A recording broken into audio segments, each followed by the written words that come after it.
현역 의원 20% 물갈이, 오픈 프라이머리 논란. 내년 총선이 8개월 앞으로 다가오면서 본격적인 공천 전쟁의 서막에 올랐습니다. 여야 모두 고질적인 계파 갈등이 내용 조짐으로 번지면서 사실상 공천 전쟁의 포성이 울렸습니다.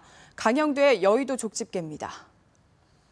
친박과 비박, 친노와 비노, 여야의 양대 계파가 총선을 향한 막다른 골목에서 충돌했습니다. 공천권을 둘러싼 사활을 건 공성전이 이미 시작된 모습입니다. 김무성 대표는 공천권을 국민에게 돌려주겠다며 오픈 프라이머리 도입에 강한 의지를 보이고 있습니다.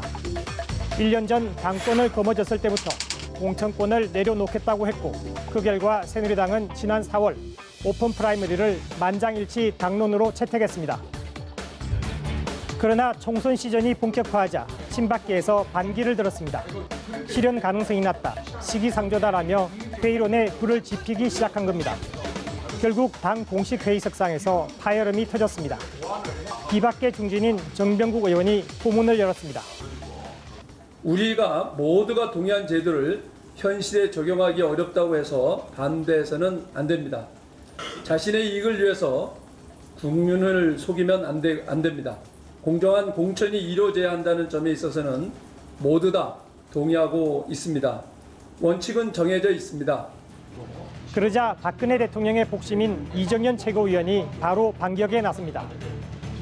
말하자면 역선택, 그렇지 않아도 일반 선거도 총선도 참여율이 적은데 그러한 오픈 프라이머리 그 경선을 했을 때 참여율이 매우 낮는데 상대방들이 똘똘 뭉쳐서 지지자들이 역선택을 해가지고 밀고 들어가면은 2% 3% 경선할 때에 큰 판세가 뒤집어질 수 있는 그런 문제점들이 있기 때문에 친박계의 오픈 프라이머리 반대에 청와대의 의중이 반영된 것 아니냐는 해석이 꼬리를 물자 김무성 대표가 직접 나서 종지부를 찍습니다.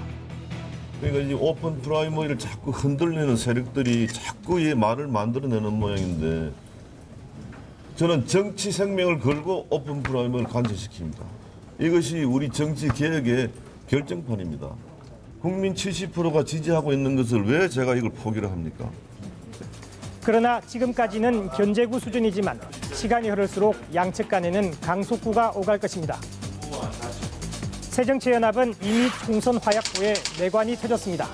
현역 의원들을 평가해 10월 말쯤에 5명 중 1명은 공천을 주지 않겠다고 하자 비주류 진영의 저항이 만만치 않습니다.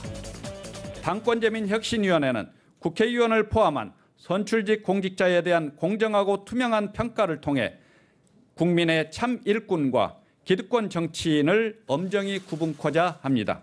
평가 결과 하위 20%는 공천에서 배제됩니다. 문재인 대표는 계파 공천이 아닌 시스템 공천의 출발이라며 힘을 실었습니다. 감히 의견을 말씀드리자면 평가 결과 하위 20%의 공천 탈락은 매우 안타깝고 아픕니다. 그러나 당대표나 계파의 자의를 배제하고 또 특정 지역이나 다선 중진 등 인위적인 구분 없이 공정하게 적용된다는 점에서 긍정적인 측면이 크다고 생각합니다.